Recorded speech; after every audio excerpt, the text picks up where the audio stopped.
Kajian ilmiah.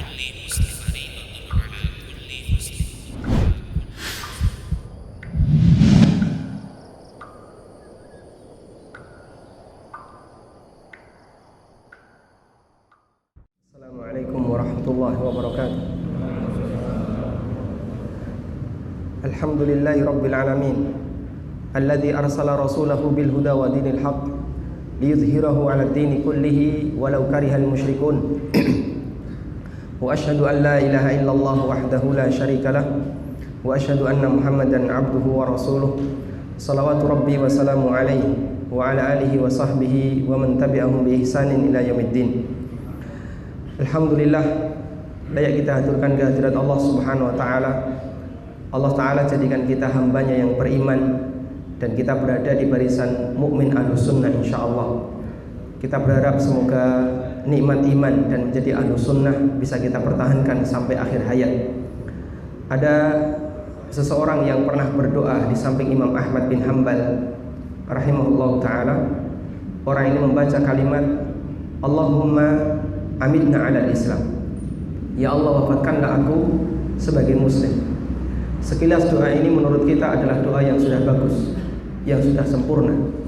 Namun doa ini dikoreksi oleh Imam Ahmad dan beliau menganggap doa ini ada yang kurang. Kata Imam Ahmad, seharusnya yang kamu baca adalah Allahumma amitna ala Islami wa ala sunnah. Ya Allah, wafatkanlah aku sebagai muslim ahlu sunnah.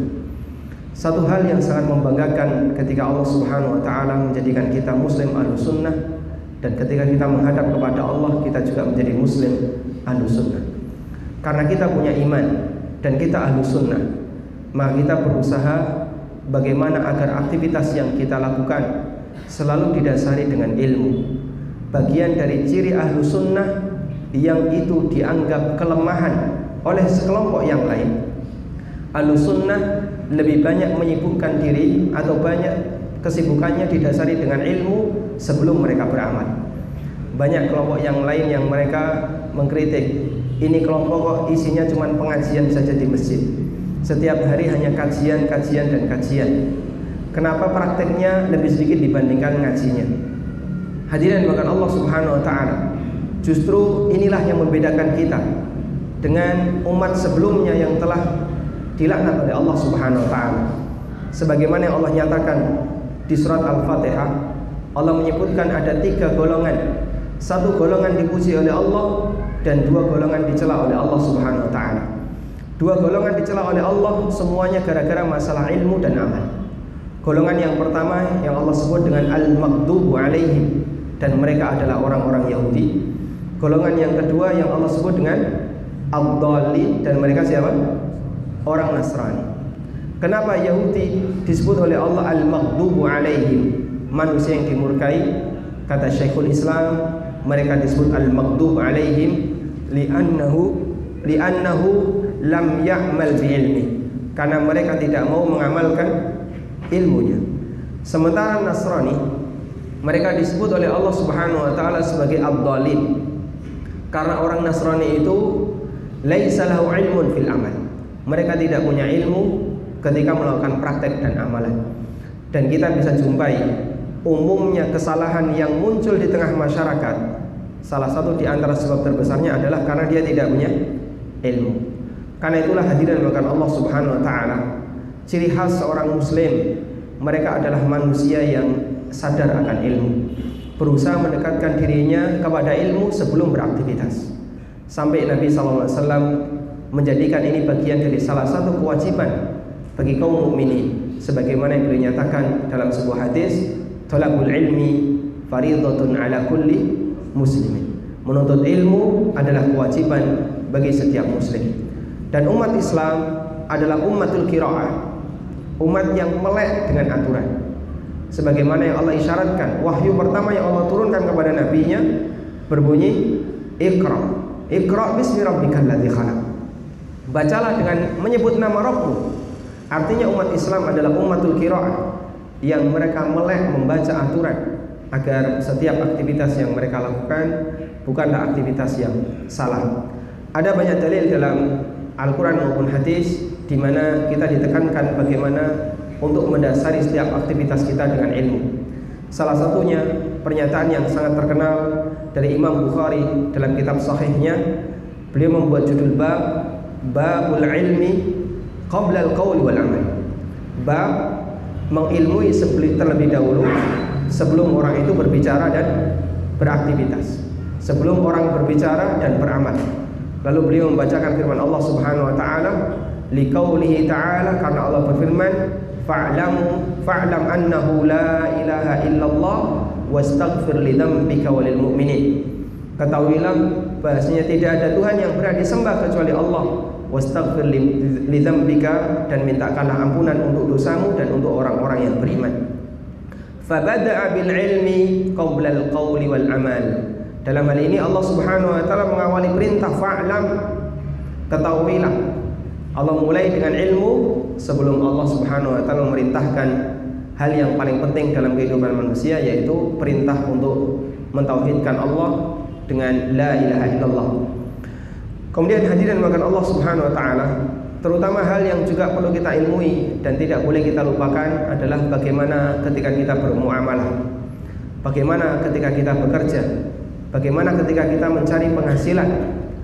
Kenapa perlu kita ilmui? Karena kita berhadapan dengan ujian yang diberikan oleh Allah Subhanahu wa taala untuk manusia, yaitu adanya halal dan haram. Sementara kita mengakui setiap harta yang kita miliki akan kita pertanggungjawabkan di sisi Allah Subhanahu wa taala. Agar kita bisa menjamin harta yang kita miliki adalah harta yang tidak bermasalah ketika kita menghadap Allah kelak di akhirat, maka kita harus tahu teorinya. Bagaimana batasan harta yang kita miliki ini adalah harta yang halal. Bagaimana semangat yang perlu kita hadirkan ketika kita bekerja. Dengan demikian, ketika kita memiliki harta dan menghadap Allah Subhanahu wa taala, minimal harta yang kita miliki tidak menjadi sumber masalah ketika di akhirat, meskipun semuanya akan dihisab oleh Allah Subhanahu wa taala. Karena itulah upaya para ulama di masa silam untuk melakukan hal ini luar biasa, sebagaimana dilakukan oleh para khulafaur rasyidin di masa silam. Bagian dari regulasi yang dilakukan oleh negara di masa silam untuk pasar yang ada di daerah mereka itu sampai melakukan inspeksi dalam rangka menguji para pedagang, memastikan kalau para pedagang yang ada di pasar negara adalah pedagang yang paham tentang fikih jual beli. Pernah dinyatakan oleh Amirul Mukminin Ali bin Abi Thalib radhiyallahu anhu, beliau pernah mengatakan, man ittajara qabla an yatafaqqaha irtatama fir riba summa irtatam. Orang yang berani berdagang sebelum dia paham tentang fikih jual beli, maka dia akan terjerumus ke dalam riba, summa irtatam. Kemudian semakin terjerumus dan semakin terjerumus. Efek samping kalau orang nggak tahu ilmunya, bisa jadi dia melanggar aturan syariat sementara dia tidak merasa. Dia masuk dalam transaksi riba tapi dia anggap itu biasa. Akhirnya dia semakin ke dalam dan susah untuk kemudian meninggalkannya. Kemudian juga yang pernah dilakukan oleh Amirul Mukminin Umar bin Khattab radhiyallahu anhu, diceritakan dalam satu riwayat yang sangat ma'ruf. Salah satu di antara yang dilakukan oleh Amirul Mukminin untuk menjamin pasar Madinah agar bersih dari aktivitas riba, beliau datang langsung ke pasar sambil membawa dirro. Dirro itu tongkat kecil ya, seperti yang dibawa oleh para ajudan itu. Beliau datang ke pasar membawa dirro. Kemudian beliau tanya para pedagangnya satu persatu, tanya tentang fikih jual beli, tanya tentang masalah riba. Kalau bisa jawab, dibiarkan berdagang di pasar Madinah. Kalau nggak bisa jawab, dipukuli oleh Umar, diusir dari pasar Madinah, sambil beliau mengatakan, la yabi'u fi suqina illa man tafaqqaha. Tidak boleh berdagang di pasar saya ini, di pasar kami, di pasar Madinah, kecuali orang yang paham fikih jual beli. Wa illa akala riba sya'am aba. Jika tidak, dia akan makan riba, mau maupun tidak mau, sadar maupun tidak sadar. Salah satu di antara efek samping ketika orang tidak tahu aturan, ketika orang tidak tahu masalah batasan halal haram, kemudian dia sudah berdagang, maka bisa jadi dia melakukan transaksi riba namun dia tidak sadar. Hadirin bahkan Allah Subhanahu wa taala, seperti inilah semangat para sahabat di masa silam. Sampai mereka berusaha bagaimana pasar itu steril dari pedagang yang bodoh dengan aturan syariat. Pasar dibersihkan dari para pedagang yang tidak paham tentang aturan riba. Dan kita bisa membuat pengandaian, andai Umar bin Khattab radhiyallahu anhu hidup di zaman kita, Pak. Kira-kira para pedagang yang ada di depan saya ini layak enggak untuk bisa berdagang di pasar Madinah? Anda bisa mengukur kemampuan diri Anda. Saya dengan kondisi seperti ini, kira-kira kalau berdagang di pasar Madinah, apakah termasuk orang yang kena pukul Umar atau dibiarkan berdagang di sana? Ya. Walhamdulillah Umar tidak hidup di zaman kita, sehingga kita bisa berdagang dengan perasaan aman, ya, tidak takut dikejar-kejar oleh Umar bin Khattab radhiyallahu anhu.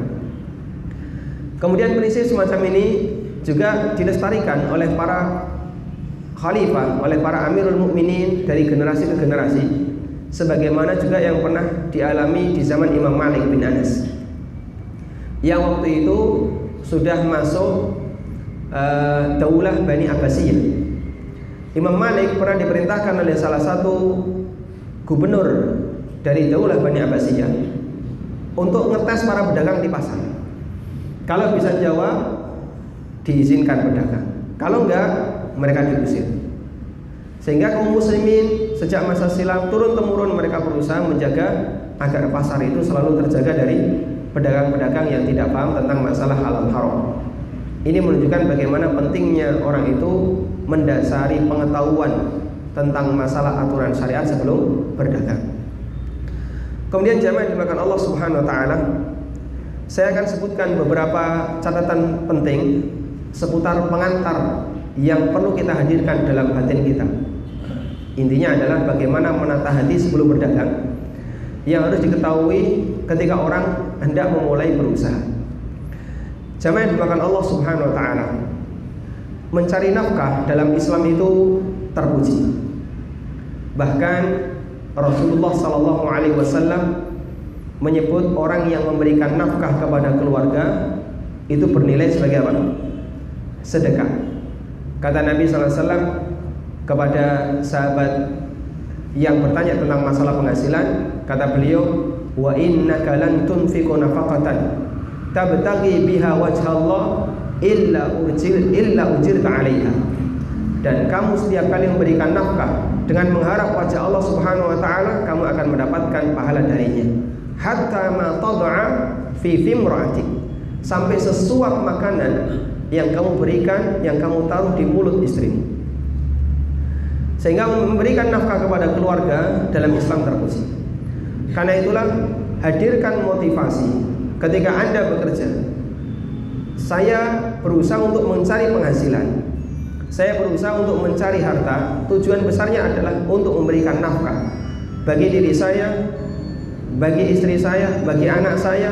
Kalaupun orang tua termasuk orang yang gak mampu, hadirkan perasaan untuk memberikan nafkah kepada orang tua. Dan Rasulullah SAW menyebut aktivitas semacam ini sebagai bagian dari perjuangan fisabilillah. Ada sebuah riwayat dari sahabat Ka'ab bin Ujrah. Ka'ab bin Ujrah menceritakan beliau pernah bersama Nabi SAW dan para sahabat yang lainnya dalam sebuah perjalanan. Kemudian di tengah jalan beliau ketemu dengan orang yang sangat rajin bekerja. Pekerjaannya bagus, rajin, sampai membuat para sahabat terheran. Hingga mereka langsung berkomentar, "Ya Rasulullah, lau ja'alahu fi sabilillah." Ya Rasulullah, andaikan giatnya orang ini, rajinnya orang ini digunakan untuk kegiatan di jalan Allah Subhanahu wa taala, tentu pahalanya akan lebih besar. Ini komentar siapa? Para sahabat. Jadi para sahabat melihat orang ini yang sangat rajin bekerja, mereka berkomentar, andaikan kerjanya orang ini dipakai untuk jihad, dipakai untuk kegiatan dakwah, dipakai untuk bersih-bersih masjid, dipakai untuk kegiatan tahfidz Quran dan seterusnya, tentu hasilnya akan lebih maksimal.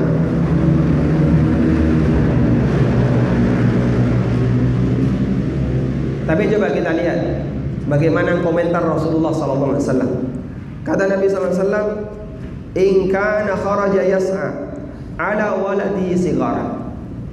Kalau dia bekerja dalam rangka untuk memberikan kecukupan nafkah bagi anaknya yang masih kecil, fahuwa fi sabilillah, maka dia fi sabilillah. Wa in kana kharaja yas'a ala abawaini syaikhaini kabirain. Kalau dia bekerja untuk memberikan nafkah kepada kedua orang tuanya yang sudah tua, yang sudah tidak lagi mampu untuk mencari nafkah, fahuwa fi sabilillah, maka dia juga fi sabilillah.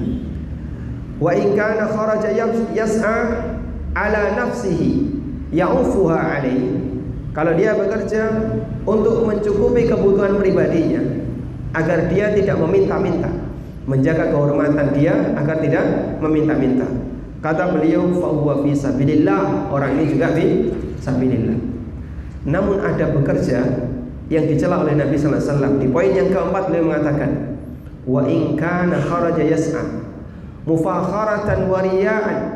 Kalau dia bekerja karena untuk menunjukkan kesombongan dia, itu bahasa lainnya, dia bekerja untuk menunjukkan status sosial dirinya, sehingga yang dia cari bukan sebatas masalah duit, bukan sebatas masalah nafkah, tapi dia bekerja dalam rangka untuk menonjolkan status sosial, biar kelihatan di masyarakat, biar eksistensinya kelihatan di masyarakat. Kata Nabi sallallahu alaihi wasallam, fa huwa fi sabilis syaitan, maka ini bekerja di jalan setan.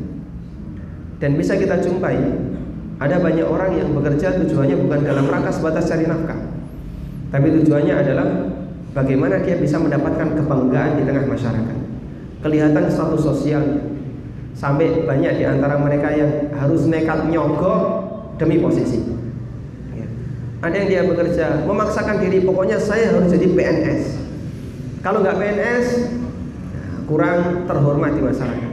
Akhirnya dia berjuang bagaimana untuk bisa jadi PNS. Sampai ketika belum waktunya, dia nekat dan harus nyogok. Ada sebagian orang tua yang bangga ketika anaknya ada yang tergabung sebagai polisi atau TNI. Ya. Pada saat kondisinya tidak memungkinkan, ya, mungkin tingginya tidak memenuhi, postur badannya juga tidak memenuhi, tumbuhnya ke samping bukan ke atas, ya. Akhirnya apa yang terjadi? Orang tua tetap memaksakan diri, pokoknya kamu harus jadi TNI atau Polri, dan harus pakai sogok-sogokannya. Ini contoh bagaimana orang itu bekerja bukan dalam rangka sebatas mencari nafkah, tapi ada sisi lain. Dia ingin menunjukkan status sosialnya, dia ingin membanggakan dirinya dan seterusnya. Yang kata Rasulullah SAW, fa huwa fi sabilis syaitan, maka orang ini di jalan setan. Jamaah dimuliakan Allah, masing-masing di antara kita punya potensi, dan seharusnya masing-masing kita itu bisa mengukur potensi saya ada di mana.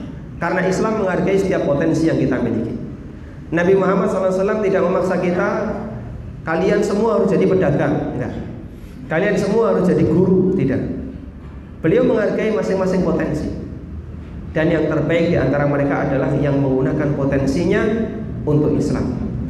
Nabi SAW pernah mengatakan dalam hadis yang diriwayatkan oleh Muslim, An-nasu ma'adin. An-nasu ma'adin. Manusia itu seperti barang tambang. Namanya barang tambang, Pak. Nilainya sama atau beda-beda? Beda, ya. Ada barang tambang golongan A, barang tambang golongan B, ada golongan C. Ada barang tambang yang 1 gram harganya 500.000. Ada barang tambang segunung harganya 300.000. Ada barang tambang yang cuma secuil kecil saja harganya bisa jutaan. Beda-beda nilainya. Maka seperti itu pula manusia, punya kemampuan dan potensi yang berbeda-beda. Ada orang yang punya kemampuan dan potensi yang jarang dimiliki oleh orang lain dan dia sangat dibutuhkan, makanya harganya mahal. Ada yang punya kemampuan biasa-biasa saja dan banyak pesaingnya, harganya agak murah, dan seterusnya. Kata Nabi SAW, An-nasu ma'adin. Manusia itu ibarat barang tambang, punya potensi yang berbeda-beda. Dan Rasulullah SAW tidak meminta mereka, kalian harus seragam, tidak. Namun beliau katakan, khiyaruhum fil Islam, khiyaruhum fil jahiliyah idza faqahu. Yang terbaik di antara mereka dalam Islam sama seperti kondisinya ketika di zaman jahiliyah. Artinya potensi yang paling bagus itulah pilihannya. Idza faquhu, kalau mereka paham agama. Jadi kita tidak perlu memaksakan diri.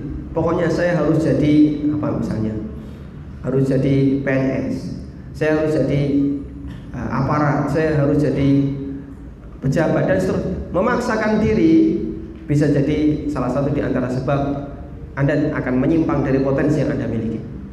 Ikuti saja sebagaimana alur yang Allah Subhanahu wa taala mudahkan untuk kita. Sebagaimana kata Nabi sallallahu alaihi wasallam, "Fakullun muyassarun lima khuliqa lahu." Masing-masing orang itu dimudahkan untuk mengikuti tujuan Allah Subhanahu wa taala menciptakan orang ini. Dan Allah memposisikan kita di posisi yang berbeda-beda.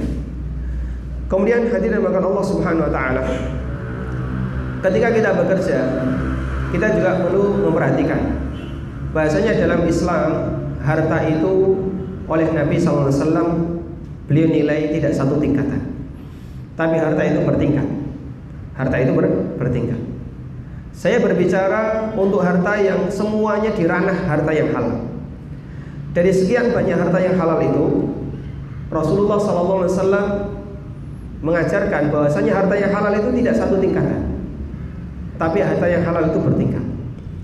Ada harta halal yang halal bermartabat, dan ada harta halal yang dia biasa-biasa saja.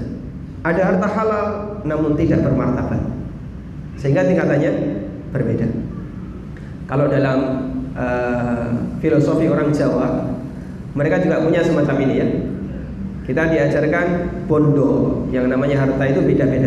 Ada bondo mulyo, ada bondo ino, ada harta yang mulia, ada harta hina. Karena kita diajarkan, ketika kamu mencari harta, jangan sebatas mikir yang halal, tapi kita juga berpikir halal plus, halal wazaid, halal yang sekaligus bermartabat.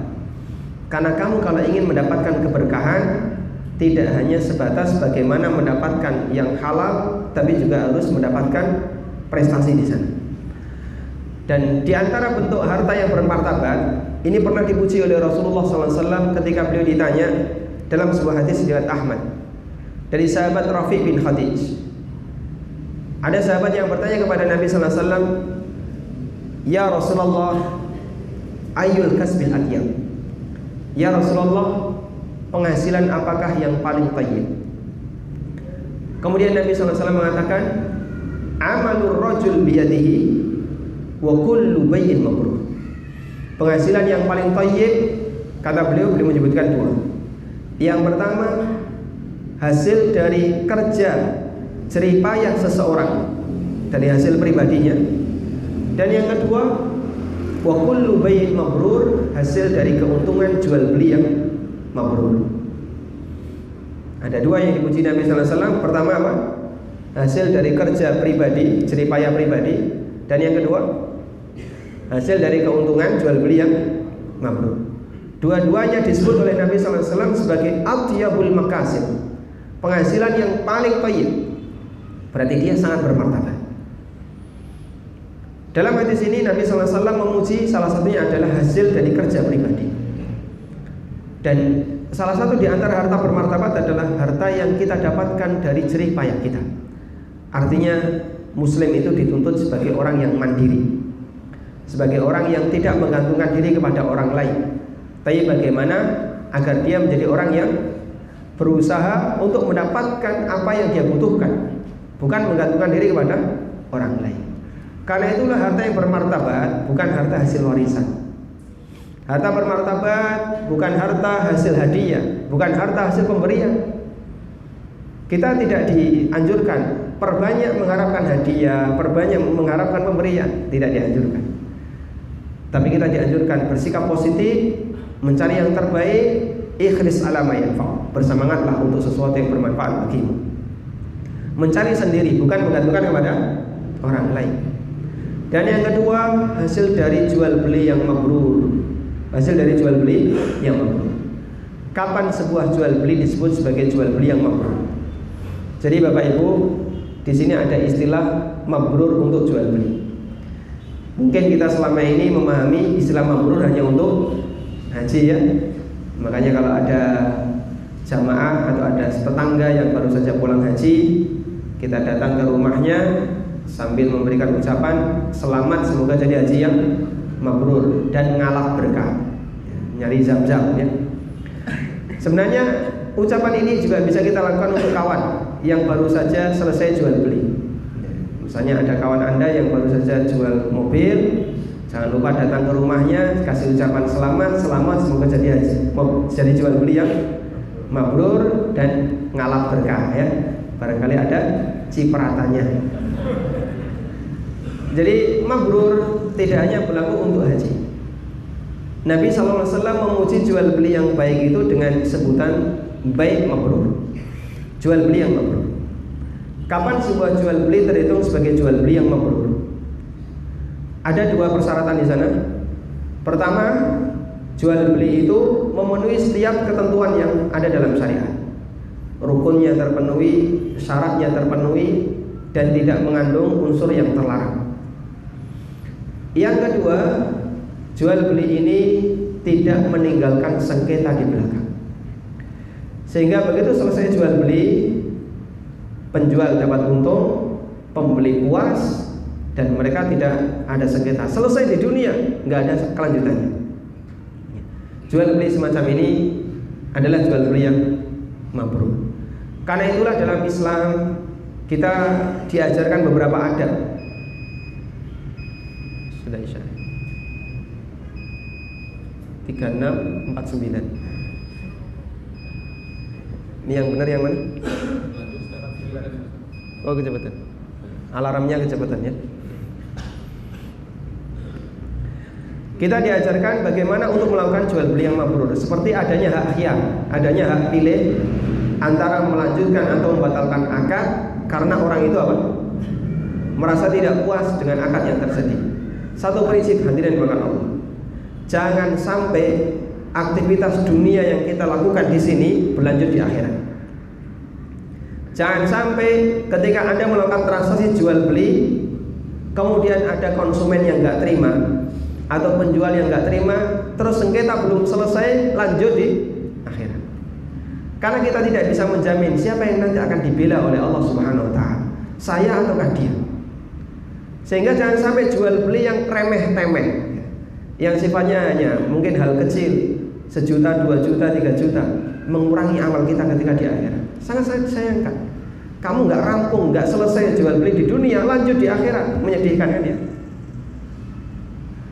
Karena itulah, biar orang termotivasi agar jual belinya selesai dunia, nggak nyambung di akhirat, pastikan ketika transaksi dilakukan, ketika akan dilakukan, tidak meninggalkan sengketa ketika di akhirat. Ada satu kisah bagaimana semangat mereka untuk menjaga adab semacam ini ketika mereka melakukan transaksi. Dulu ada seorang ulama yang beliau ahli fikih, bahkan dipuji oleh Imam Syafi'i. Beliau ini dengan sebutan kullu faqihin iyan Abi Hanifah. Setiap ahli fikih itu anak keturunannya Abu Hanifah. Abu Hanifah rahimahullah, Nu'man bin Thabit. Beliau ahli fikih dan sekaligus pedagang kain. Suatu ketika Abu Hanifah ini pernah mau melakukan safar, tapi di kampungnya akan buka pasar yang bukanya hanya di hari tertentu ya. Misalnya bukanya pas malam Jumat Kliwon misalnya. Nah dia mau safar, kemudian pesan sama kawannya, ini nanti mau ada pasar Jumat Kliwon, tolong baju saya ini atau kain saya ini dijualkan, saya mau safar. Lalu dijelaskan oleh Abu Hanifah setiap cacat yang ada dalam kain yang mau dia jual. Di sini ada cacatnya, ini ada cacatnya, ada cacatnya. Dijelaskan semuanya. Selesai menjelaskan, beliau pergi, beliau safar. Kemudian ketika datang malam Jumat Kliwon, ini contoh saja ya. Karena kalau pasar malam Jumat Kliwon ya konsumennya demit ya. Dijuallah kain ini dan laku banyak ya, sampai menghasilkan uang yang sangat banyak. Sampai akhirnya tibalah Abu Hanifah balik pulang. Abu Hanifah rumahnya di mana? Di daerah Kufah di Irak. Tibalah Abu Hanifah di Kufah, kemudian dia langsung datang ke temannya yang tadi dititipi. Temannya laporan, ini hasilnya. Pertama yang ditanyakan adalah Abu Hanifah, apakah kamu telah menceritakan kepada konsumenmu tentang cacat-cacat terhadap barang yang kemarin saya sebutkan? Apa kata kawannya? Subhanallah, saya lupa. Namanya orang lupa bisa disalahkan nggak Pak? Bisa kan? Lupa yang nggak bisa disalahkan. Maka Abu Hanifah nggak menyalahkan beliau. Tapi coba kita lihat bagaimana sikapnya Abu Hanifah ketika beliau mendapatkan laporan semacam ini. Abu Hanifah ketika mendapatkan uang hasil penjualan tadi, beliau tidak menikmati sepeser pun. Berapa hasil uangnya? Beliau mendapatkan 3.000 dinar. 3.000 dinar itu kalau kita konversi ya, 1 dinar 4/4 gram emas. Kalikan 3.000 berapa? 12 kilogram emas. Lepaskan. Ada orang yang sedekah 1 kilo emas. Wah, terlalu tinggi Pak, kalau nyebut ya, gak usah dibandingkan lah di zaman kita. Semangat para ulama di masa silam ketika mereka transaksi, gak ingin ada satu transaksi yang mereka lakukan bermasalah. Sampai pun ketika ada aib, ketika ada cacat, mereka nggak diamkan. Mereka akan ceritakan, mereka akan terus terang. Dan seperti itulah yang mereka lakukan ketika melakukan akad. Ada satu cerita yang barangkali ini bisa sekaligus memberikan motivasi bagi para ibu-ibu ya. Meskipun peran ibu di belakang rumah, bukan di belakang rumah ya, bersih-bersih juga sampai depan Pak ya. Peran ibu di rumah, tapi peran para istri bisa memberikan motivasi yang luar biasa bagi para suaminya. Pernah satu cerita yang pernah dialami oleh Imam Hasan Al-Basri. Hasan Al-Basri tinggal di mana? Di Basrah, di Irak. Hasan Al-Basri, karena beliau tinggal di Basrah di Irak, maka tidak bisa tiap tahun haji. Ketika beliau haji, kemudian beliau datang ke Mekah, ada seorang penjual kain. Begitu Hasan Al-Basri ini mendekat ke penjual kain tadi, Masya Allah, si penjual kain ini langsung memuji barangnya habis-habisan. Masya Allah, Tuhan beruntung ketemu saya, ini kain terbaik, top markotop, yes mari yes, rano duanya. Nyesel kalau kamu nggak beli. Pokoknya dipuji-puji habis. Hasan Al-Basri langsung mikir, wah ini nggak bener ya jualan kayak gini ya, menghindar beli, nggak jadi beli. Kemudian 2 tahun berikutnya Hasan Al-Basri haji lagi ya. Dan waktu itu ya nggak nunggu antrian sampai 20 tahun ya. Berangkat lagi beliau. Kemudian sampai tiba di Mekah, Hasan Al-Basri menjumpai pedagang kain yang sama. Tapi kali ini aneh, cara beliau berdagang tidak seperti dulu. Kalau dulu itu semangatnya luar biasa, bagaimana yang penting pokoknya kainnya laku. Sampai disumpah-sumpahi, demi Allah ini pokoknya yang paling bagus ya, nomor terbaik sedunia misalnya, sampai dipuji-puji yang berlebihan. Tapi kali ini enggak. Dia berdagang dengan sangat nyaman. Tuan silahkan periksa, ini di sini ada cacat, ada cacat. Ini kayaknya kayak gini sifatnya, kalau cocok silahkan beli, kalau enggak masalah. Sangat enak dia jualan. Kemudian Hasan Al-Basri penasaran, ini kok ada perubahan yang luar biasa ketika berdagang. Apa rahasianya? Apakah karena dia sudah ngaji sunnah? Atau dia sudah kenal dengan radio sunnah atau bagaimana? Ingin tahu rahasianya. Kemudian ditanya, kamu kan kemarin yang jualan 2 tahun yang lalu, ketemu saya kalau jual berlebihan sekarang kok gampang. Rahasianya apa? Kemudian beliau bercerita, begini Kisanak, apa manggilnya Kisanak ya? Pokoknya begini Tuan. Jadi 2 tahun yang lalu saya itu punya istri yang cerewetnya luar biasa. Kalau saya pulang membawa uang yang banyak dianggap sedikit. Tapi kalau saya pulang nggak bawa uang, wah bahaya ya. Bisa piring terbang, mangkok terbang. Akhirnya karena kondisi istrinya yang seperti itu, suka ketika datang suami, begitu suami masuk rumah langsung dihisap. Maka suami ini ketakutan ya. Dia persiapan bagaimana caranya ketika masuk rumah harus bebas hisap. Dan kadang orang kan lebih memilih daripada dihisab di rumah, lebih baik dihisab di hari kiamat. Kemudian setelah itu Allah Subhanahu wa taala mewafatkan istri saya yang cerewet tadi. Walhamdulillah. Lalu Allah Subhanahu wa taala menggantikan untuk saya seorang istri yang jauh lebih qanaah. Nah, istri saya yang kedua ini, setiap kali saya mau keluar untuk berdagang, kerah baju saya dipegang. Kemudian dinasihati, wahai suamiku, ya, la tut'imna illa tayyiban, jangan kamu berikan makanan kepadaku kecuali dari yang halal. Fa in ji'ta biqalilin kafarna, kalau kamu pulang bawa sedikit, saya anggap itu banyak. Wa in ji'ta bila malin a'anna, kalau kamu pulang gak bawa duit, nanti saya bantu. Subhanallah. Dikasih nasihat kayak gini langsung ngelerem batin suami, mengubah semangat kerja suaminya. Pernah dipesani kayak gitu gak Pak? Pernah dipesani kayak gitu Pak? Hah? Belum pernah? Sudah nikah berapa tahun Pak? Belum pernah Pak? Bok sehari saja lah minta, tolonglah dikasih pesan-pesan sebelum keluar rumah. Ya minimal pesan-pesan moral, ya. Wahai suamiku, ya jaga pandangan ingat neraka jahanam. Setidaknya itu akan mengubah bagaimana kondisi suami ketika di luar rumah. Bagaimana ketika dia mencari kerja, mencari nafkah, agar tidak terlalu menggebu-gebu sampai nekat harus mencari yang haram.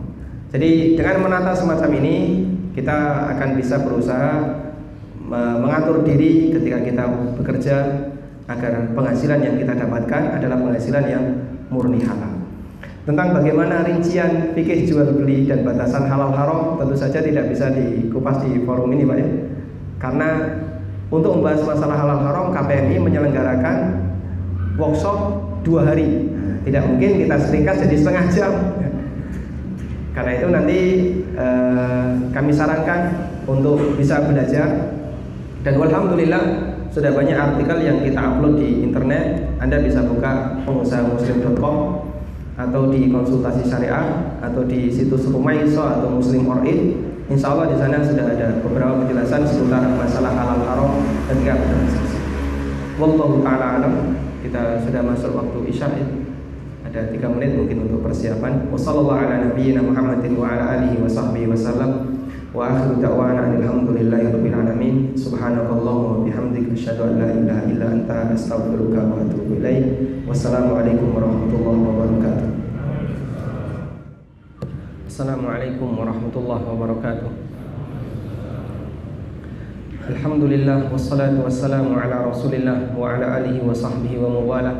Wa asyhadu an la ilaha illallah wahdahu la syarikalah wa asyhadu anna Muhammadan abduhu wa rasuluh sallallahu alaihi wa ala alihi wa sahbihi wa sallam tasliman katsira amma ba'du.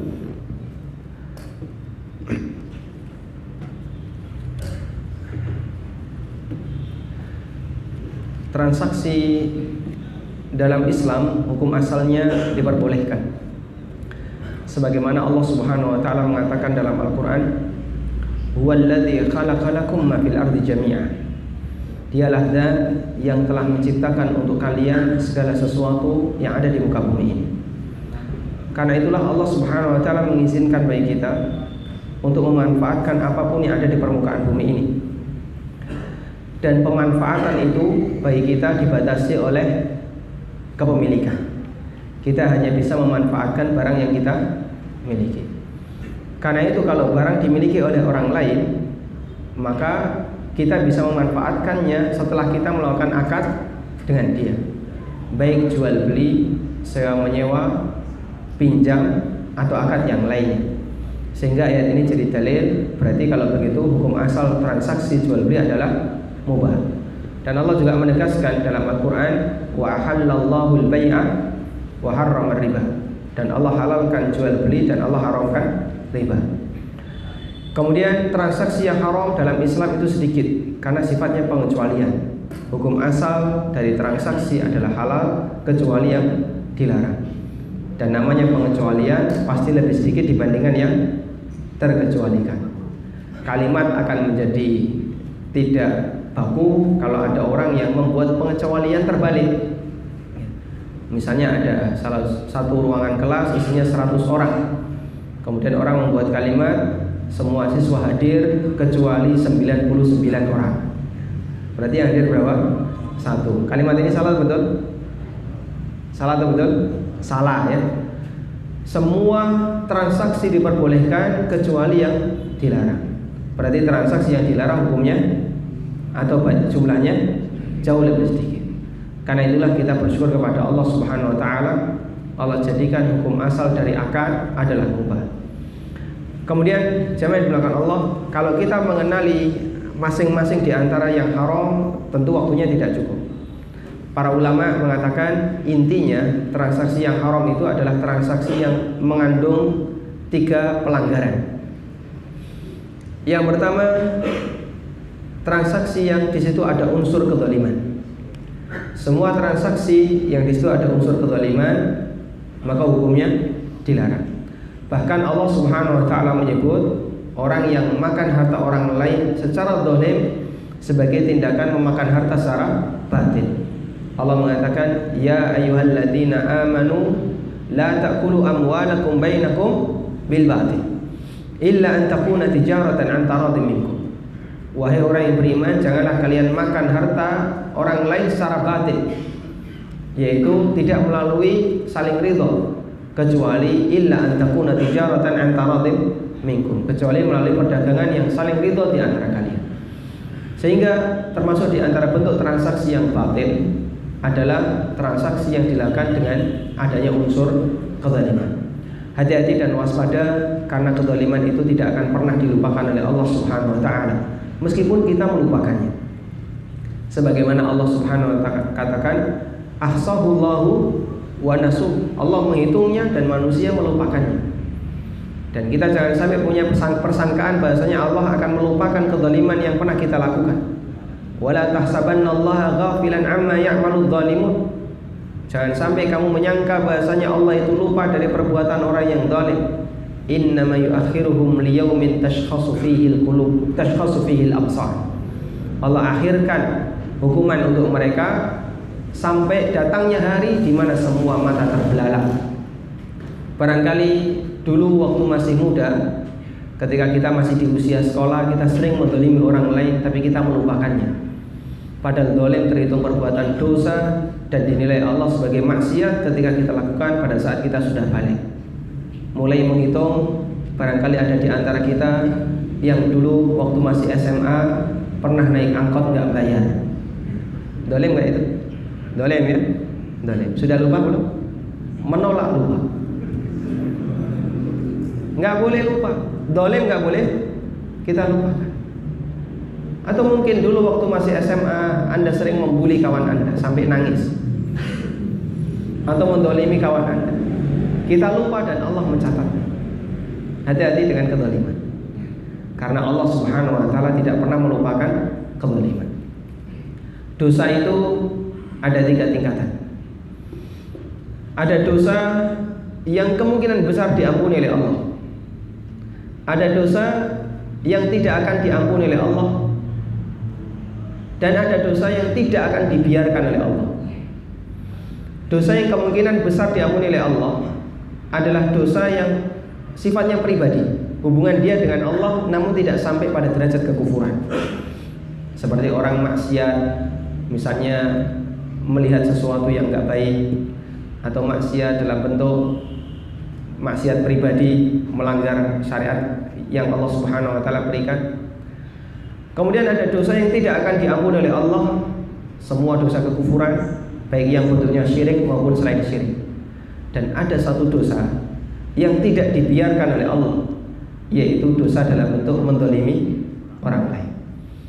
Karena Allah Subhanahu wa taala akan selalu menjaga hak para hambanya sampai diselesaikan. Kalau nggak selesai dunia, sambung akhirat. Makanya Nabi SAW sering mengingatkan bahaya menjadi manusia yang muflis, manusia yang bangkrut ketika di akhirat. Kata beliau, al-muflisu min ummati may ya'ti yaumal qiyamati bi salatin wa zakatin wa jihadin. Orang yang bangkrut di kalangan umatku adalah orang yang ketika di hari kiamat dia datang dengan membawa pahala salat, pahala zakat, pahala puasa, pahala-pahala yang lainnya. Siapa orang yang bangkrut ini? Salafi. Karena mereka ahlu sunnah yang amalnya diterima. Kalau dia ahli bid'ah, gak usah dianggap. Karena ahli bid'ah amalnya rawan ditolak, penuh dengan berbagai macam campuran-campuran bid'ah. Mereka yang menjadi orang bangkrut ini ahlu sunnah, amalnya diterima oleh Allah, ikhlas, dia bawa sampai kiamat. Cuman amalnya yang semacam ini yang dia bawa di hadapan Allah Subhanahu wa ta'ala tidak ada manfaatnya, karena dia banyak menzalimi orang lain. Wa qad daraba hadha wa akhadha mala hadha wa safaka dama hadha wa syatama hadha. Tapi dulu waktu di dunia dia pernah memukul si A, mengejek si B, mencela si C, menumpahkan darah si D, mengambil harta si E. Fa akhadha hadha min hasanatihi wa hadha min hasanatihi. Masing-masing memperebutkan pahala yang dia miliki hatta faniyat, sampai habis. Kemudian dosa kawan-kawannya dialihkan ke dia. Subhanallah. Ada manusia yang bangga dengan pahala yang dia miliki. Bisa jadi dia rajin pengajian, dia rajin mentalaah kitab, bisa jadi dia adalah seorang yang rajin tahajud, rajin puasa, namun lidahnya nggak bisa dijaga. Ketika bertransaksi selalu pinginnya menang. Pada saat melakukan akad nggak boleh ada istilah rugi, selalu inginnya menang. Akhirnya kadang dia mendapatkan harta namun dengan cara menzalimi orang lain. Kadang menipu, ya. Dan menipu itu cacat mental orang kayak gini. Tidak hanya penyakit ini tidak hanya berlaku untuk orang biasa, sampai para ustadz ada yang punya penyakit kayak gitu. Dan itu cacat mental. Kalau sudah punya penyakit karakter penipu, itu susah disembuhkan. Sebagaimana kata Nabi sallallahu alaihi wasallam, wala yazalu an-nasu yakdzibu hatta yuktaba 'indallahi kadzdzab. Ada orang yang dia punya hobi suka menipu, suka berdusta, sampai kemudian dicap oleh Allah penipu. Ya sudah, selamanya jadi penipu. Susah orang ini diajak tobat. Kita perlu membenahi karakter-karakter semacam ini. Bagaimana kode etik seorang muslim kita jaga, agar kita jangan sampai ketika bermuamalah mengandung unsur kezaliman. Kemudian yang kedua, tadi ada 3 ya. Pertama apa tadi? Dhalim. Yang kedua, transaksi yang haram adalah transaksi yang mengandung unsur gharar. Mengandung unsur gharar. Apa itu gharar? Gharar pengertiannya adalah setiap akad yang dilakukan sementara di situ yang ditransaksikan bentuknya peluang, sehingga bisa terjadi, bisa tidak terjadi.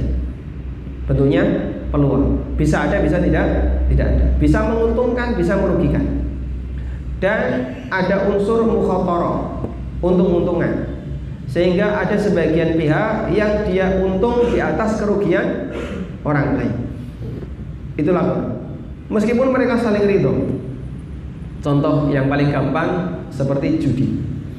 Orang judi itu ketika ada yang menang, maka bisa dipastikan ada yang kalah, ada yang rugi, karena hadiah untuk yang menang diambilkan dari yang rugi. Karakter orang seperti itu. Karena itu jika ada sebuah transaksi, nanti menerapkan satu sistem, ada satu pihak yang diuntungkan, sementara pihak yang kedua atau dia mendapatkan keuntungan di atas kerugian orang lain. Ini transaksi gharar. Ada yang dapat keuntungan, dapat poin, sementara ada sebagian yang lain yang dia harus belanja, harus bayar, sehingga dia diam saja dapat untung, sementara downline-nya bekerja.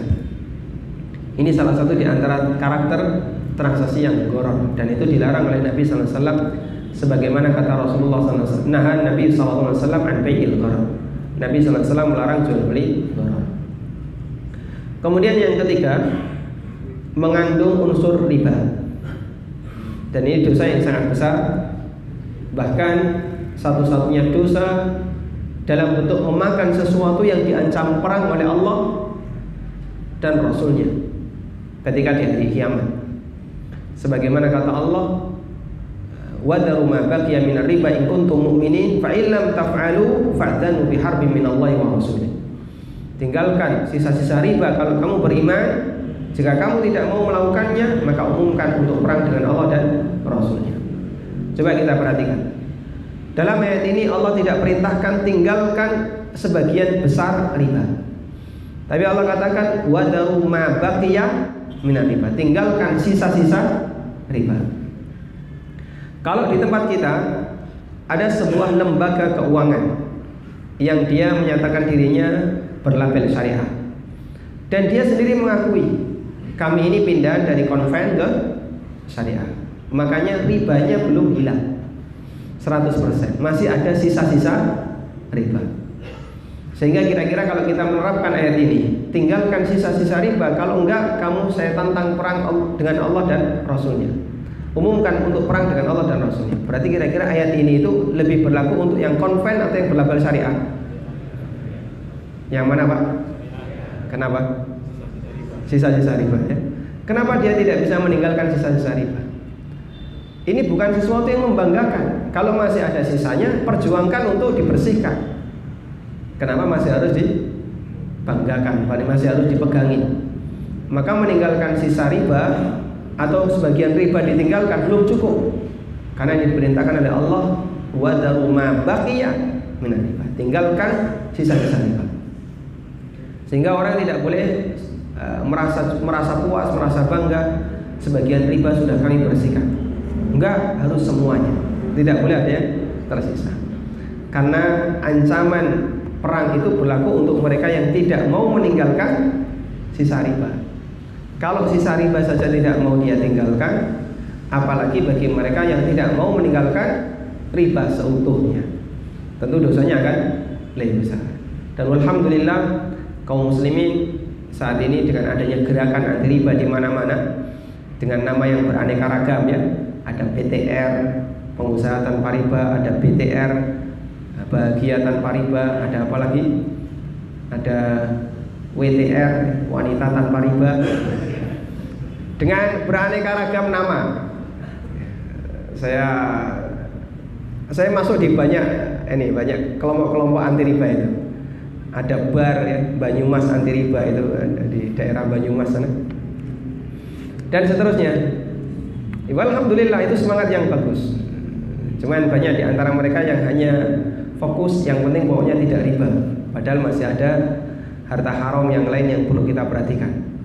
Makanya kita belajar lebih komprehensif, tidak hanya fokus di riba, harta haram yang lain juga perlu dipelajari. Karena kalau enggak, betul Anda menghindari riba, tapi bisa jadi terjerumus dalam gharar. Dan itu juga tidak diperbolehkan. Wallahu ta'ala alam. Ini yang kita jadikan sebagai pengantar. Dan saya mohon maaf mungkin hanya bisa sampai jam 9 ya. Kita akan sambung dengan tanya jawab. Saya bertanya, Anda menjawab.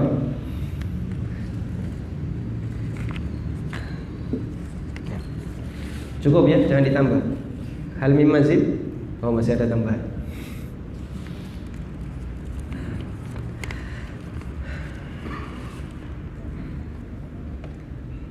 Assalamualaikum. Waalaikumsalam.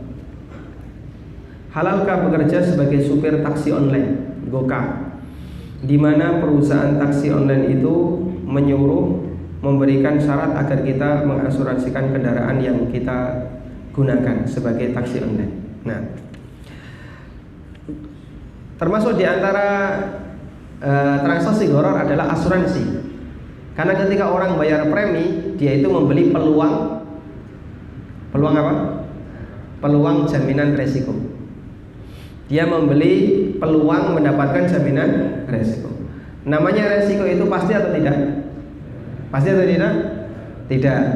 Secara umum orang itu senang resiko atau menghindari resiko? Menghindari ya. Ada sebuah lembaga asuransi menawarkan, Bapak silakan bayar ke kami premi 500.000 per bulan. Nanti kalau sakit ringan kami kasih 5 juta, sakit berat 10 juta, patah tulang 30 juta, kepala pecah 40 juta, mati 500 juta. Pilih yang mana? Pilih yang mana? Pilih sakit ringan.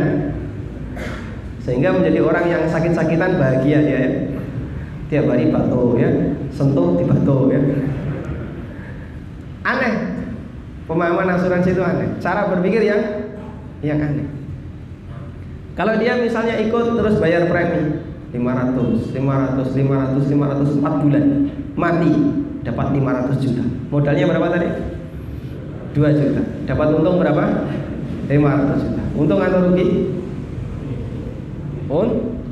Untung. Untung Pak? Mati untung.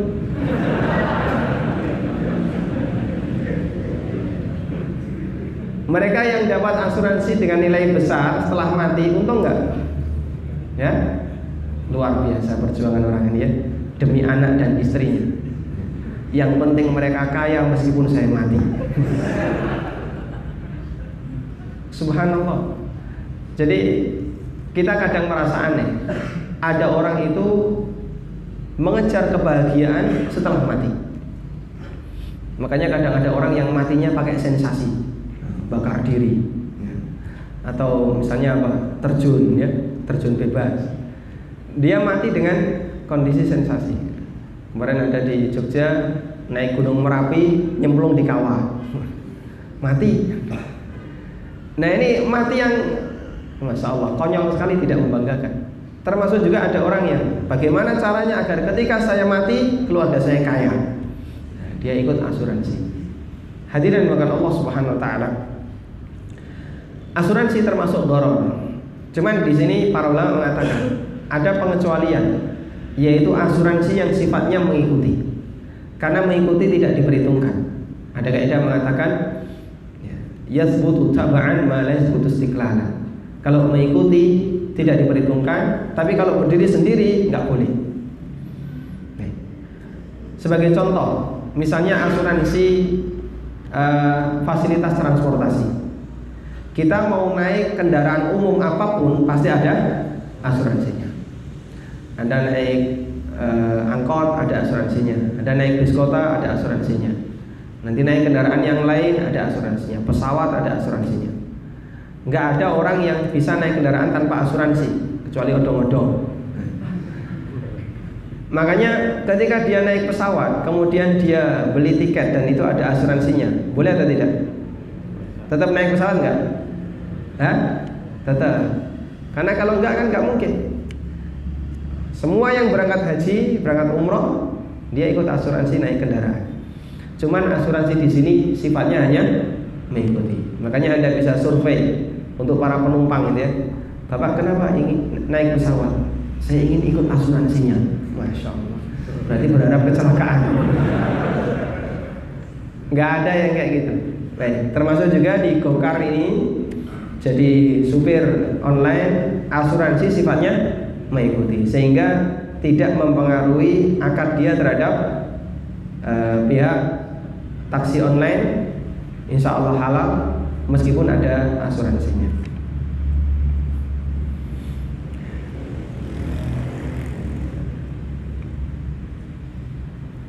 Bolehkah kita pilih-pilih kajian, mengingat semakin banyaknya kajian yang mengatasnamakan sunnah? Kadang kita perlu sedikit tidak terlalu jadi orang yang sensitif ya. Secara umum begini, ilmu itu ada dua. Ada ilmu riwayah dan ada ilmu dirayah. Ilmu riwayah itu ilmu yang membahas tentang kesahihan dari sebuah pernyataan. Apakah ini otentik atau tidak, itu dipelajari di ilmu riwayah. Ilmu ini yang mempelajari hadis ini sahih atau tidak. Ilmu ini yang mempelajari keterangan sahabat ini sahih atau tidak. Itu ilmu riwayah. Kemudian yang kedua ada ilmu yang disebut dengan ilmu dirayah. Ilmu dirayah itu ilmu yang membahas tentang bagaimana memahami sebuah berita, sebuah teks, dalil, pernyataan sahabat, keterangan para ulama. Baik. Ketika kita ada di pesantren ya, kita selalu ditekankan mohon lebih banyak fokus di ilmu dirayah, meskipun riwayah penting. Karena riwayah itu sangat susah dan di Indonesia jarang yang bisa. Cuman kita sudah dimudahkan dengan keberadaan para ulama yang mereka ahli dalam riwayat, sehingga cukup dengan standar mereka selesai. Misalnya Anda baca Sunan Abu Dawud, Imam Ahmad, atau Sunan Nasai. Ketika kita baca hadis, kita kan nggak bisa menilai ini sahih atau tidak. Tapi alhamdulillah para ulama sudah membuat keterangan hadis ini sahih. Semacam Syekh Albani punya sunnah sahih dan dhaif, kutubus sunan, sahih dhaif Abu Dawud, sahih dhaif Nasai dan seterusnya. Atau ketika kita baca Musnad Imam Ahmad, kita bisa menggunakan ta'liqnya Syekh Syu'aib Al-Arnaud. Sehingga kita sudah dimudahkan. Ilmu riwayah Anda gak belajar sudah punya hasil. Karena kalau belajar mungkin dari tahap yang sangat bawah dan butuh waktu yang sangat lama, jarang orang bisa. Makanya kita disarankan kalau kamu mau fokus di ilmu riwayah, mungkin ilmu gak kepake di Indonesia. Karena di tempat kita nggak ada orang yang sudah sampai pada tingkatan hadis ini saya sahihkan. Siapa kamu? Ya orang akan komentar, kamu siapa kok sampai bisa mensahihkan hadis? Meskipun dia sudah banyak belajar. Makanya lebih difokuskan di ilmu dirayah.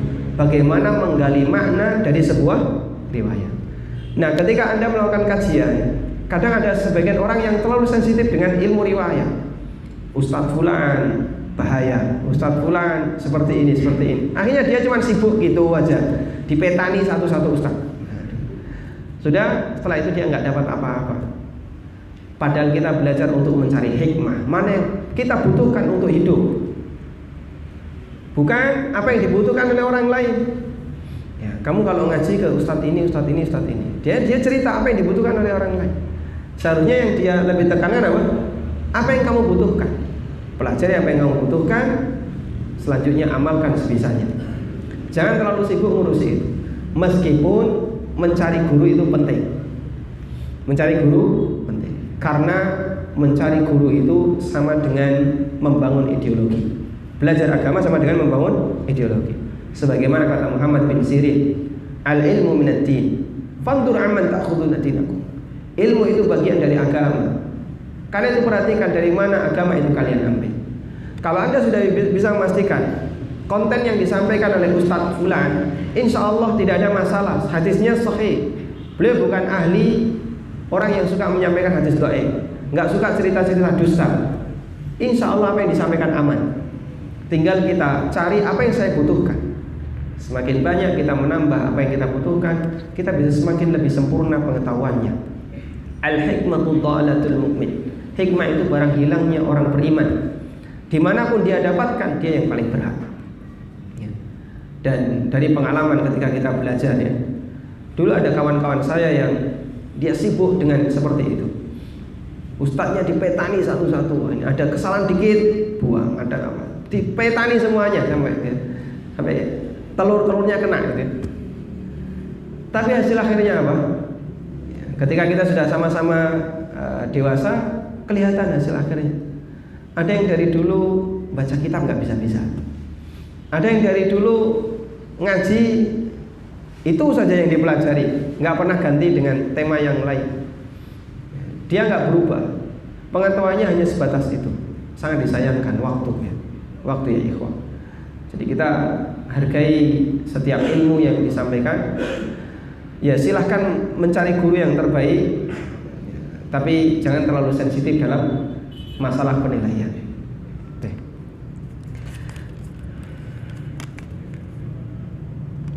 Assalamualaikum. Waalaikumsalam. Bolehkah promosi produk dengan foto-foto yang menampakkan wajah wanita?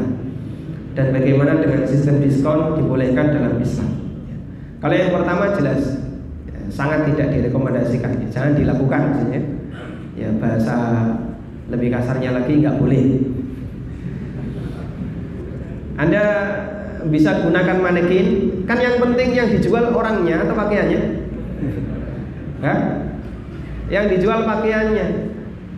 Maka yang dijual pakaiannya jangan terlalu subjektif pada orangnya.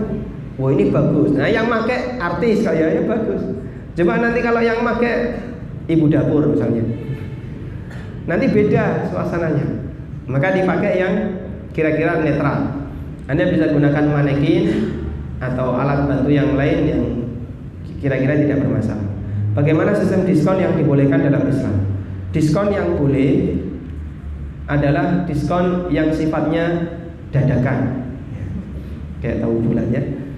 Betul. Jadi kalau diskon direncanakan nggak boleh. Maksudnya gimana Pak?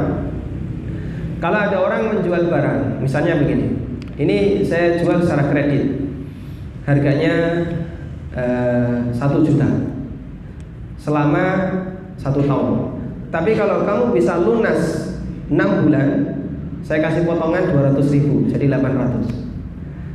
Berarti ada diskon yang direncanakan ya. Kalau ini terjadi, maka yang ada adalah transaksi 2 harga. Harga 1 tahun 1 juta dan harga 6 bulan 800. Dan Nabi SAW melarang jual beli 2 harga. Dan salah satu di antara maknanya kayak gini. Terus yang boleh gimana? Ya harganya tetap 1 juta setahun. Kok nanti ternyata dia bisa lunas selama 6 bulan, Anda kasih potongan cashback. Ini 200 untuk Anda. Boleh, silakan. Jadi diskon yang boleh itu diskon yang dadakan ya. Assalamualaikum. Waalaikumsalam. Apa hukum sistem jual beli bergaransi? Kalau garansinya gratis boleh, tapi kalau garansinya berbayar dilarang. Anda beli laptop, ini harga 5 juta tanpa garansi. Kalau mau garansi bayar lagi 500 lifetime. Nggak bisa kayak gini. Maka 500 ini transaksi apa? Goror, nggak jelas. 500 bisa hangus, bisa dapat keuntungan jika laptopnya rusak. Maka ini nggak boleh karena dia jadi tujuan utama. Tapi kalau Anda jual laptop seharga 5.500.000 plus garansi malah boleh. Karena garansinya tidak disendirikan. Ini harga laptop dari saya 5,5. Saya kasih garansi 2 tahun. Boleh kayak gini? Boleh. Karena garansinya gratis. 5,5 kan harga barang, bukan harga garansi. Meskipun bagi penjual sebenarnya dia sudah perhitungan. Saya naikkan dikit biar nanti ada fee untuk komplain dari kerusakan. Assalamualaikum. Waalaikumsalam. Apakah berbagai lomba yang banyak saat ini termasuk goror? Karena lomba ada yang menang, ada yang kalah. Kalau menang kalah nggak dapat apa-apa, itu tidak goror ya. Nanti yang menang ya cuma senang saja menang, sudah senang bubar ya. Ini tidak goror. Tapi kalau ada taruhan, lomba yang ada taruhan yang boleh hanya ada 3. Apa saja? Memanah, berkuda, naik onta. Intinya bukan berenang ya. Berenang nggak masuk. Betul, berenang itu permainan yang dianjurkan tapi tidak masuk. Nabi SAW mengatakan la sabaqa illa fi salah. Tidak boleh ada taruhan kecuali untuk 3. Kemudian beliau sebutkan nadal, kemudian diantaranya panah, terus pacuan kuda dan onta. Yang ini lomba yang mendukung jihad. Boleh ada taruhan. Meskipun ulama beda pendapat, apakah itu mutlak atau harus ada muhallil. Ada yang mengatakan itu harus ada muhallil. Maksudnya gimana?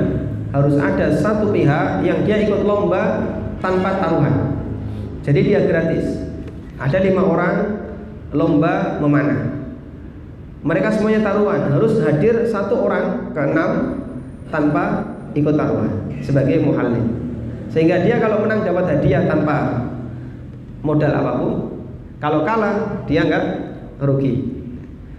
Baik. Selain ini dilarang. Misalnya apa? Futsal. Nanti yang kalah bayar biaya sewa. Atau apalagi lomba lari. Nanti yang kalah digendong. Oh, yang menang digendong ya. Dan seterusnya. Ini nggak boleh hukumnya. Kalau ini sama dengan judi. Ya, sama dengan judi. Meskipun kita sudah diajari tradisi semacam ini sejak kecil. Karena kita sudah banyak belajar judi sejak kecil ya. Mulai judi kelereng, judi gambar, itu kan judi semua Pak ya. Karet ya. Nanti yang menang dapat karet banyak, dibeli sama kawannya. Kemudian lomba lagi karet, judi itu. Dan wajar kalau Indonesia jadi negara ya, yang banyak orang judinya. Jadi kita hindari yang semacam ini. Nah, dikiaskan dengan ini, kata para ulama, adalah perlombaan yang mendukung kegiatan dakwah. Misalnya apa? Tahfidz Quran. Tahfidz Quran. Anda misalnya satu komunitas, kawan-kawan satu komunitas, kita lomba tahfidz. Baik, taruhannya berapa? 1 juta. Pasang 1 juta, dikasih waktu selama 6 bulan. Siapa yang paling banyak hafalannya nanti dapat hadiah. Silahkan, boleh. Atau lomba tahfidz dengan nilai yang lebih murah, 100.000 atau berapa. Nanti yang menang dapat hadiah. Biar termotivasi.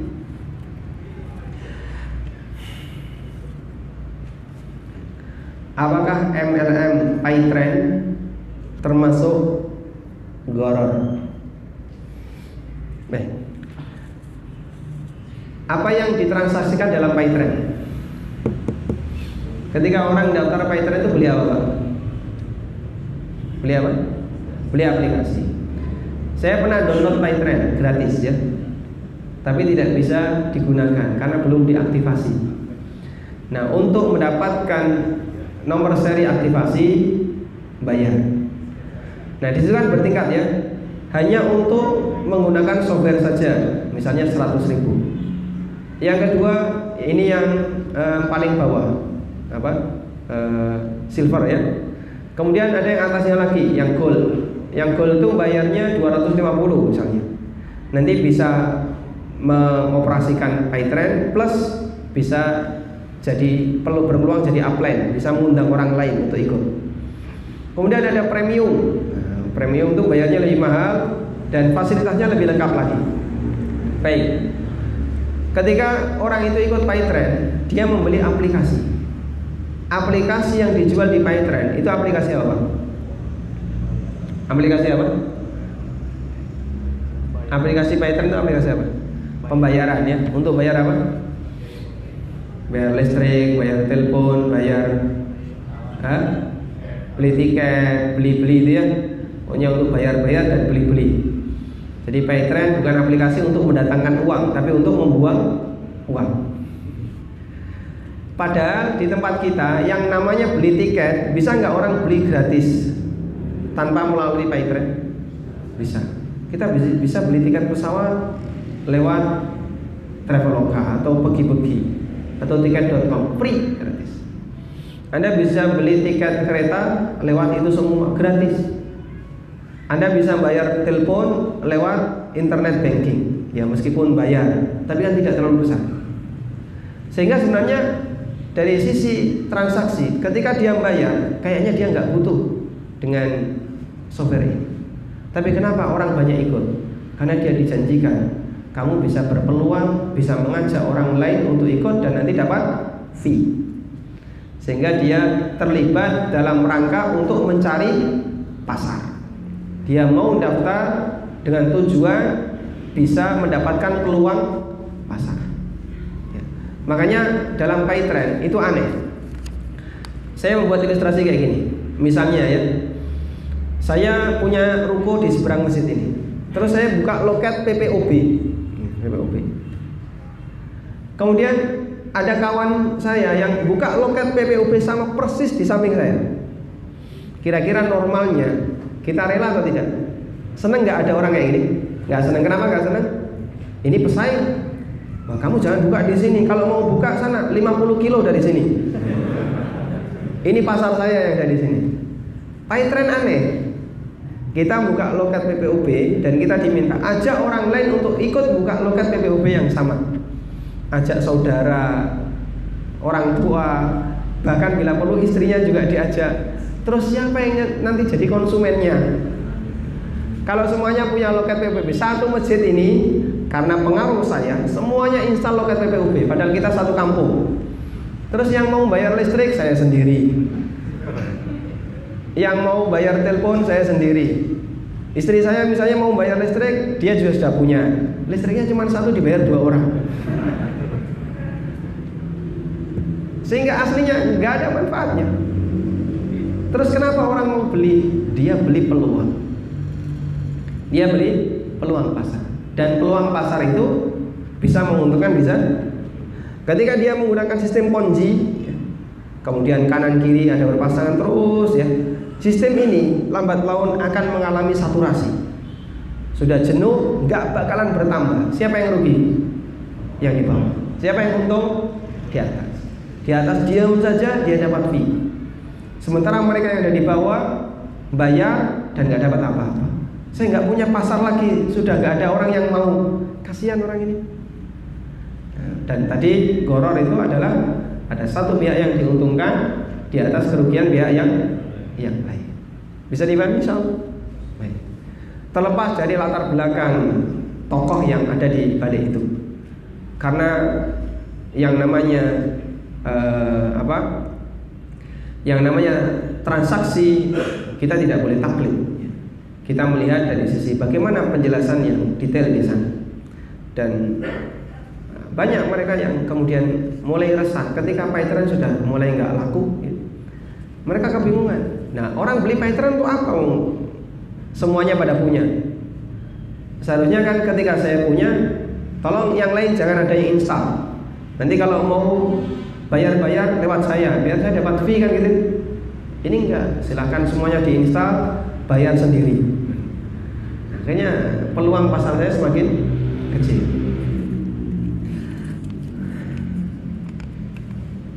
Bagaimana cara terhindar dari debu riba?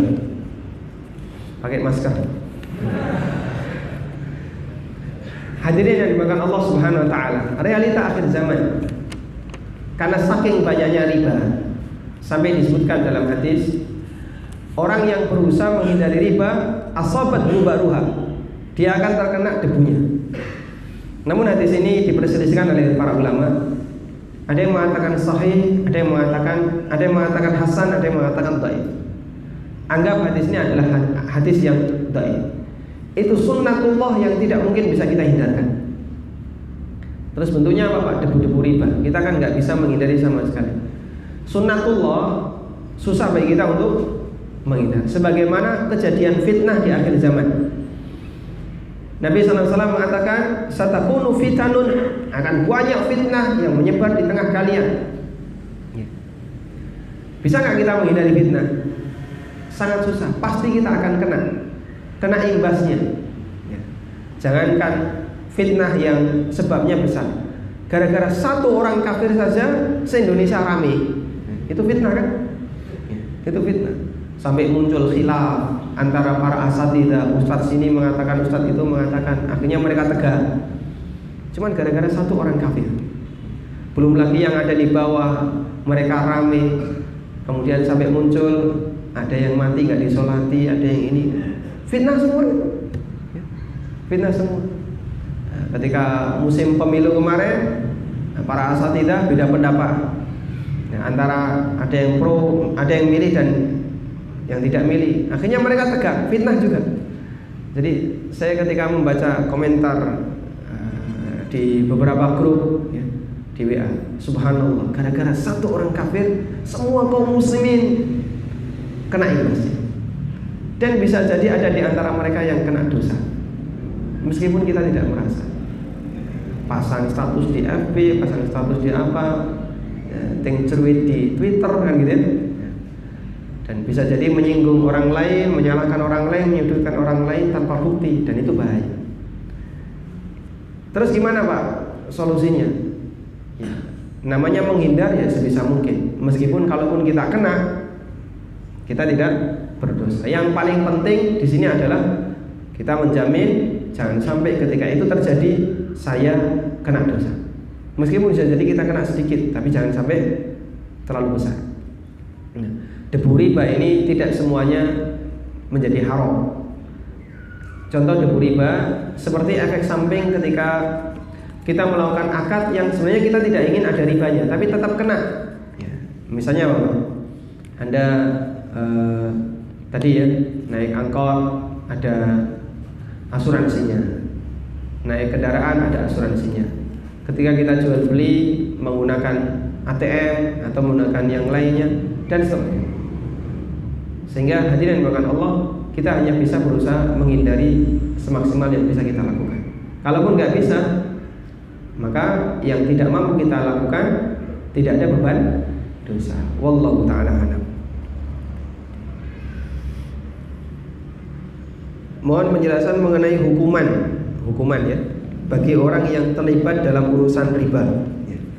Tidak ada hukuman khusus untuk mereka yang terlibat riba. Tidak dipotong tangan ya, apalagi dipotong jarinya, tidak ada ya. Tidak ada hukuman khusus, tapi dia diminta sebisa mungkin melunasi utangnya dan jangan sampai nambahi riba.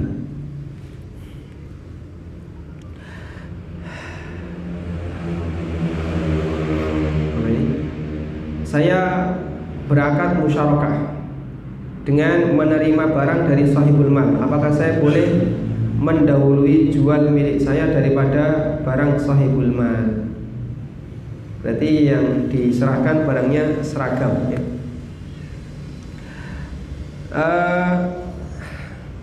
Misalnya Anda punya toko ya, jual gorengan ya. Kemudian ada pemodal yang juga ngasih gorengan. Boleh nggak gorengan saya yang saya jual dulu, baru gorengan yang ini? Insya Allah selama Anda terbuka, dalam arti sama-sama di display, sama-sama ditawarkan, nggak jadi masalah. Tapi kalau Anda sembunyikan, gorengan ini habis dulu baru ini maju, nah ini tidak amanah.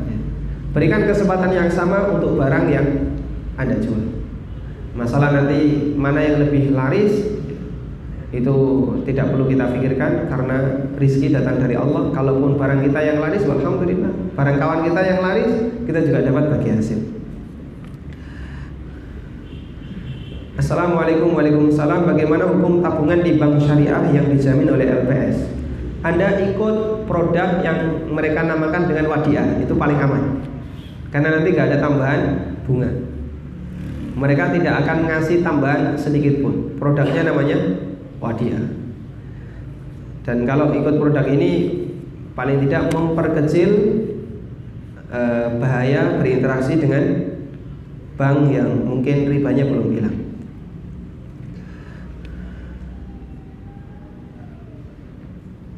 Apakah menikmati pemberian atau bantuan dari orang yang kita utangi termasuk riba, walaupun hal tersebut tidak berasal dari harta yang kita utangi, walaupun yang utang itu adik sendiri? Misalnya ada dua bersaudara, mereka punya kebiasaan setiap hari raya saling tukar kado, kirim parcel. Kemudian di satu waktu adik utang ke kakak. Boleh nggak ketika lebaran sang adik ngasih parcel ke kakak? Boleh atau tidak? Ya? Boleh atau tidak? Baik, kaidahnya utang tidak memutus silaturahmi. Kaidahnya ya, utang tidak memutus silaturahmi. Jangan gara-gara utang terus malah jadi tegang. Itu kan yang ada ya. Seperti para jamaah masjid. Awalnya mereka akrab, sholat jamaah bareng. Gara-gara A punya utang B, ketika ketemu menghindar, di ujung sama ujung sok. Sudah jatuh tempo kok dibayar-bayar, yang satu mungkin menghilang. Nanti jadinya nggak salah jamaah di situ. Sehingga gara-gara utang mereka jadi nggak akrab. Utang memutus silaturahmi. Jangan sampai terjadi. Termasuk dalam keluarga. Nah, kadang gara-gara utang itu terjadi. Makanya kita tekankan, kalaupun utang, silaturahmi harus tetap terjaga. Sehingga dalam hal ini insya Allah hadiah tadi boleh tetap dilakukan, tapi dengan ketentuan harus seimbang, harus sama sebagaimana sebelumnya. Jangan gara-gara diutangi terus hadiahnya ditambah. Biasanya kalau lebaran ngasih kongguan ya, satu toples yang isinya rengginang, cuman toplesnya saja ya gambarnya. Begitu karena diutangi ya, sekarang jujur isinya roti. Wah, kalau kayak gini nggak boleh, ada selisih. Kalau ada selisih dilarang. Wallahu a'lam. Dan jam 9 lebih ya. Satu lagi.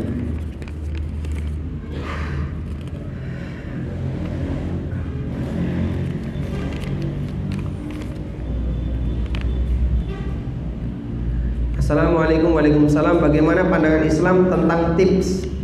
Apakah boleh memberi atau menerima tips? Uang tips ini hukumnya yang pertama, jika dia freelancer, jadi tidak ikut orang lain, kemudian dia bekerja.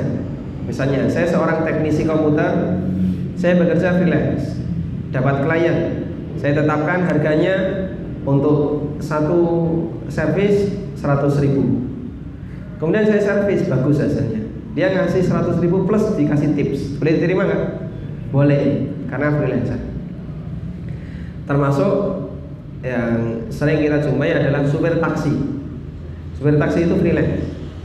Makanya kadang dan hampir semua tradisi tempat kita, orang naik taksi itu jarang ngasih kelebihan.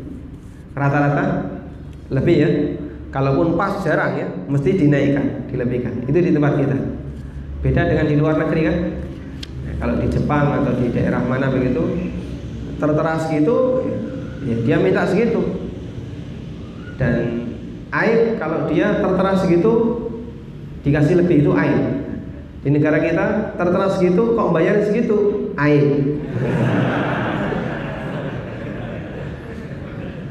Karena nanti sebenarnya akan disebut pelit ya. Padahal pas, aneh ya. Tapi tips di sini insya Allah tidak masalah.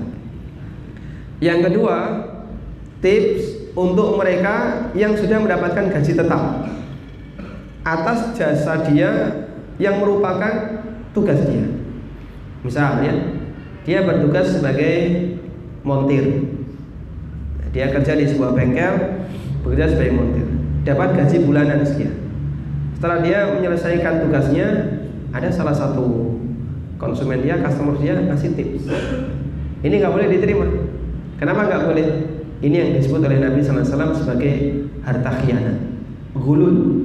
Kata Rasulullah SAW, hadiyatul ummal gululun, hadiah dari atau hadiah untuk orang yang sudah punya gaji khusus pekerja adalah harta khianat, tidak boleh diterima.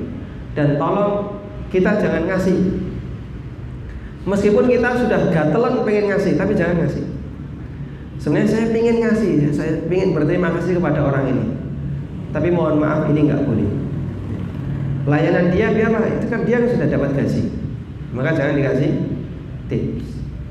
Kecuali kalau Anda manggil dia di luar jam kerja dia, pas hari Ahad libur, panggil bawa ke rumah, dia servis, kita kasih dengan nilai lebih, silahkan, karena dia freelance. Wallahu a'lam, saya kira itu kita. Walaupun kita sudah izin dengan majikannya, walaupun sepengetahuan majikan, karena tips itu hak perusahaan, bukan hak orangnya.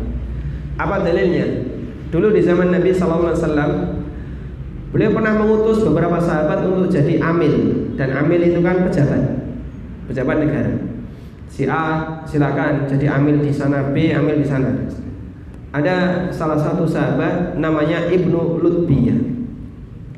Nah, Ibnu Lutbiyah ini diutus jadi amil untuk mengambil harta zakat dari Bani Salam.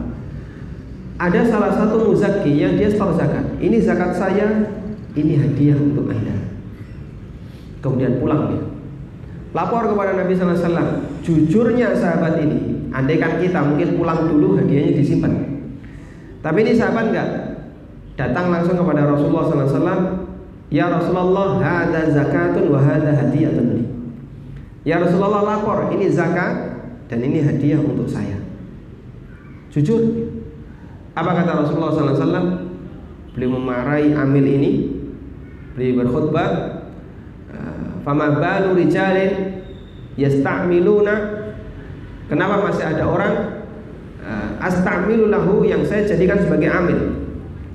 Faqala hadza zakatun wa hadza hadiyatun li. Lalu dia melaporkan, ini zakat, ini hadiah untukku. Fahala yajlisu fi baiti abi au ummi falyuhda lahu amla.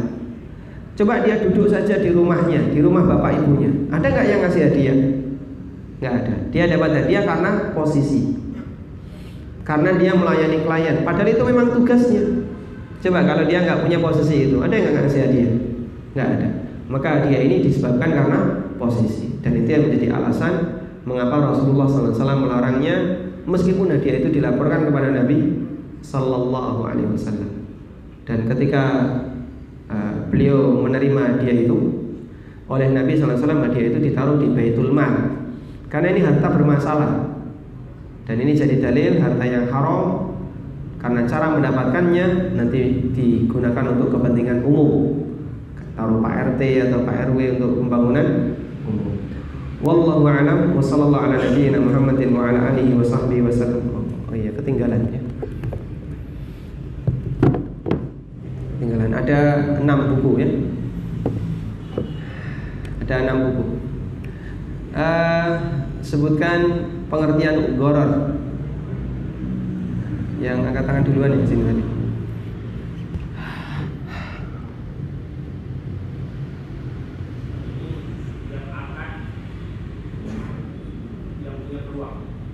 Setiap akad yang punya peluang. Jual beli itu punya peluang nggak? Punya, berarti gharar. Nah, definisinya kurang tepat. Silakan lengkapi mas.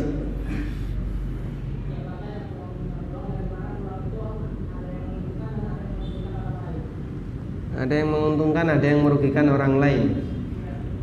Jual beli petasan itu merugikan orang lain ya, kalau meledak gitu. Itu gharar ya? Nah, mungkin kurang sempurna. Setiap akad yang investasi itu menjanjikan peluang dan nggak pasti. Kayaknya belum lengkap ini pemahamannya. Siap akad yang sifatnya untung-untungan. Maksudnya gimana? Bisa untung bisa rugi. Anda punya modal 100 juta, Anda buka lapak gitu kan, bisa untung bisa rugi ya. Dan itu bukan gharar.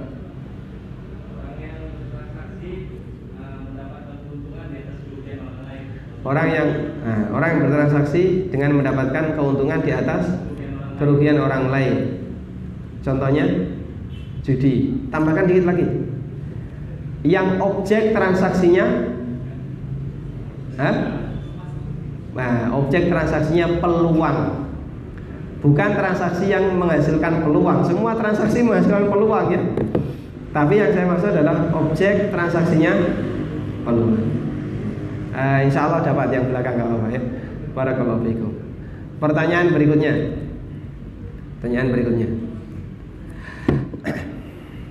Sebutkan apa ya? Dalil bahasanya dolim itu makan harta secara batil. Makan harta secara dolim sama dengan makan harta secara batil. Ayatnya ma'ruf. Illa ya ayyuhalladzina amanu la ta'kulu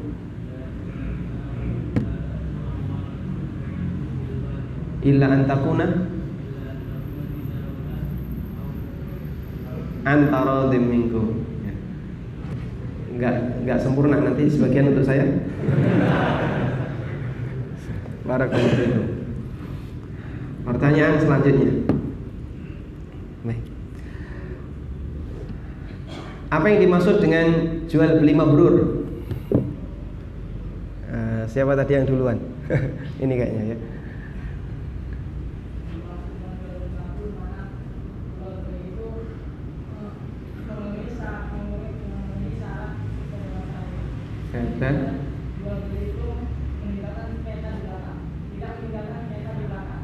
Tidak meninggalkan senjata di. Barakallahu fiik. Pertanyaan berikutnya, masih ada peluang ya. Sebutkan 3 illah transaksi jadi haram. Gampang ini. Mana duluan tadi? Ini kayaknya ini.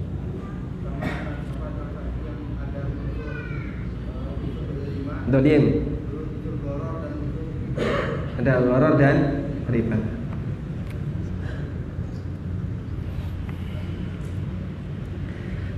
Berikutnya, pertanyaan berikutnya. Ada yang hafal pernyataan Umar? Silakan. Yang artinya tidak boleh berdagang di pasar Madinah ini orang yang tidak paham fikih jual beli. Lanjutannya? Jika tidak, Jika tidak, Hah? tadi mau jika tidak, maka akan kena riba. Mau atau tidak mau? Hadiahnya ya.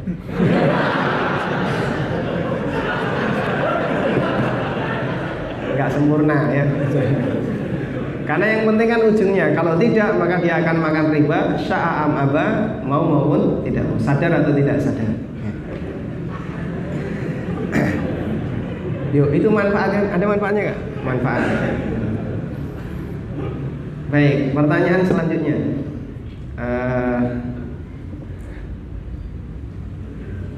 Apa yang dimaksud dengan hak khiyar? Hak khiyar. Nah, silakan.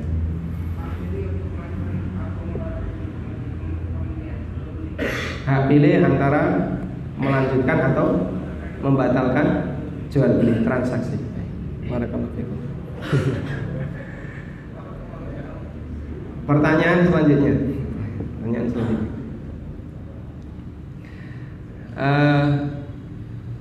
Kenapa MLM bermasalah? Wah, siapa? Oh ya, silakan Pak. Yang paling dekat. MLM itu prinsipal horor. Heeh. Dia menjanjikan peluang yang bisa menjadikan yang lain Merugikan downline yang untung upline. Bersifat luar. Barakallahu fikum.